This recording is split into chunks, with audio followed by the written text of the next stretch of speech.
Hello, welcome back. So, as I picked up the Xbox One recently, I'm going to be doing quite a lot of coverage on it. So, the first video I decided to do was a comparison between the old Xbox 360 controller and the Xbox One controller. I have been using the Xbox 360 controller for about 2 years now, and the Xbox One controller for about 2 hours. So, of course, the Xbox 360 controller is going to be more worn out. So they look quite similar, but there are a few differences, some good, some bad. So first of all, let's start with the design difference, or the shape.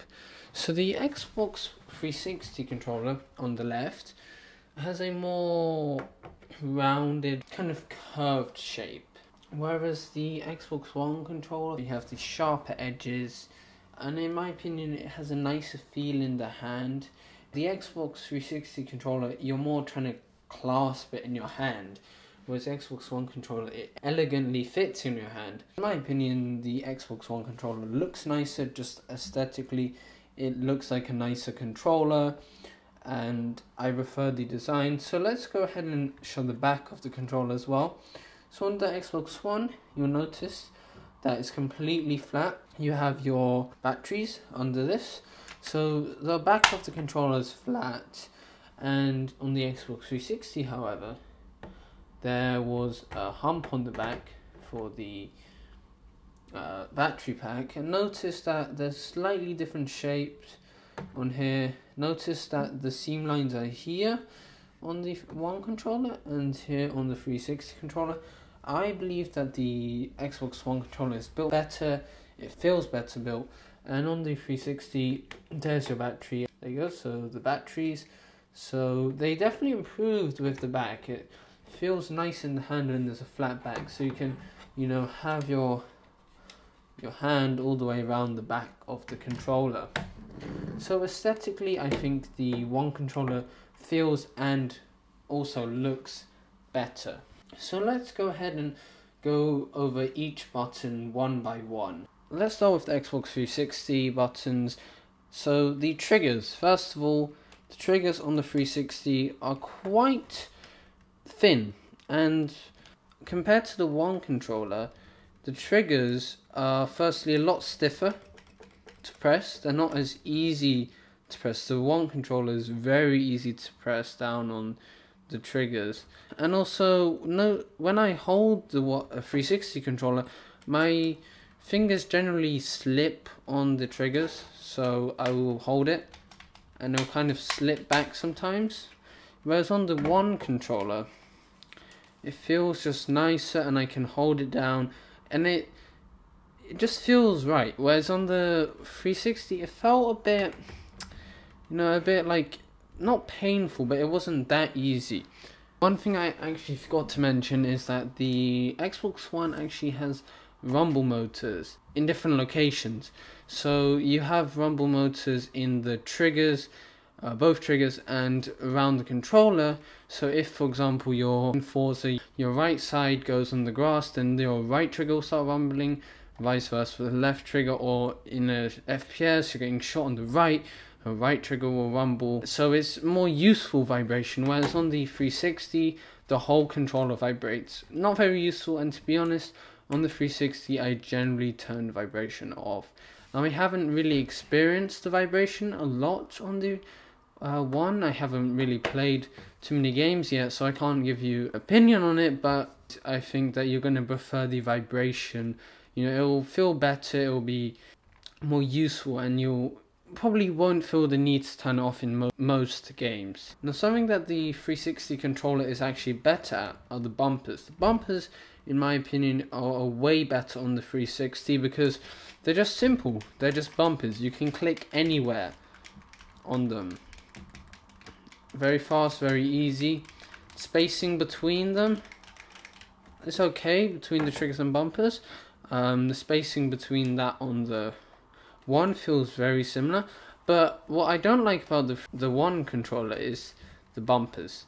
They are not very good. The reason for this is because they're hinge design, so I can click here on the controller, but when I use the controller, I hold the controller like this, my fingers are generally up here. So when I'm pushing down, it's quite stiff. On the edge is fine, but really not a lot of people hold the controller like that. If you do, the one has great bumpers, but if you hold it like most people like this, especially like this, very hard to press. Notice here you can't even press the bumper because it's a hinged design. That means that there's a hinge here, so look, you notice the bumpers move to the left or to the right, and they actually lift there. You can only click on the edge, whereas on the 360 they just push down, and they're much better in my opinion.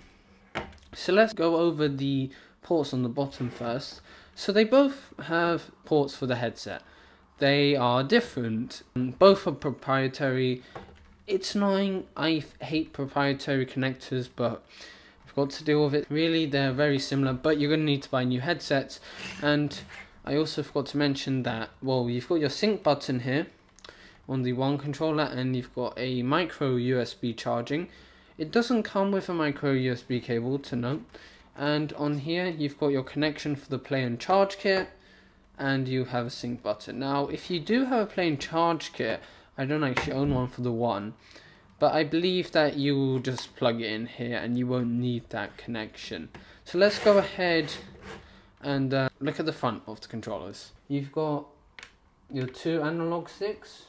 You've also got two analog sticks on the Xbox One, of course, but they're quite different. Now, the analog sticks on the Xbox One are actually smaller. Now, at first I was not a huge fan of this. I was like, well, for people that have bigger hands, it might be harder to use them, but actually I found that they're way more accurate. See, they have a smaller dead zone. So on the one controller, you can very easily, you know, kind of move, like great for first-person shooters or any game. You can move very precisely and very easily. They move very freely, and to be honest, I find that my thumbs fit in them perfectly. They click down, similar to the 360. I find the click a bit more sturdy. I actually prefer the click on the one, whereas on the 360 you've got wider kind of analog sticks, and they're a bit more cumbersome to move. Like, they're less accurate, they have a bigger dead axis. Now, something that they have improved immensely on the Xbox One, probably the biggest improvement despite the shape, is the D-pad. Now, the 360 controller, whilst arguably the best of the last generation, the D-pad was appalling. It was really, at most times, unusable. A game like GTA 5, where you actually have to use the D-pad quite a lot of the time I go for my phone, it thinks I press right, or I press right, it thinks it went down. Not a very good accurate D-pad, didn't feel good, just not really a good design. Doesn't really work having a D-pad on kind of a pivot like that. The one has a much better D-pad, so they're actually clicky buttons. Not great. I still think the PS4 has a better D-pad, but it's way better, and you will actually be able to use the D-pad successfully on the one controller. Now notice on the one you don't have start and back. Instead you have view and menu, but they basically do the same thing as this. They have the same function in games. You still use that to start the game, you still use that to change camera angle, whatever it does. So they really are the same, they're just different names. And I mean, this is more for settings, the one on the right, and the one on the left does stuff, but they do feel different. I'd say the one feels better because they push easier. I just prefer the one's view and menu. Now the guide button has moved position and actually functionality. So on the Xbox 360 you've got your guide button between start and back, and on the one you have it at the top. Now when using the 360 it's very easy to press that button, very easy to press and access. You know, you've got control to it quite easily. The one is a bit more of a reach. You have to kind of move your hand more. Like, it's not an easy push. And your right hand, you're going to have to move your right hand unless you have really long thumbs. The positioning, not a huge deal. I mean, the guide button actually does less on the one, so I guess it makes sense to put it out of the way. So on the 360, the guide button, if you pressed it, it would actually bring up another menu, like a quick menu, and you could do quite a lot on that menu, surprisingly. You could access a lot of things, games, downloads, blah. On the One, the amount you can do with it is much less. There's really not too much you can do. You can press it to go back to the home. That's really, it's basically like a home button. When you have snap taps, if you double press, it will switch which app you're controlling. If you hold it down when you get an achievement or notification, it will go to that. So it does stuff like that, but it does less than the 360. So there's less emphasis on there. So I kind of understand why they moved it, so the other buttons were more obvious. Now the face buttons, or whatever you want to call them, feel very similar. Again, I don't know if I'm just biased because it's a new console, but I really prefer the buttons on the One. They just feel nicer. I mean, I say this a lot for a lot of the buttons. So that has been my comparison. Which one do you prefer? Do you have a 360 or One? What do you prefer? Please do tell me down below. And if you did enjoy, please press the like button. Thank you for watching, and stay tuned for way more Xbox One coverage.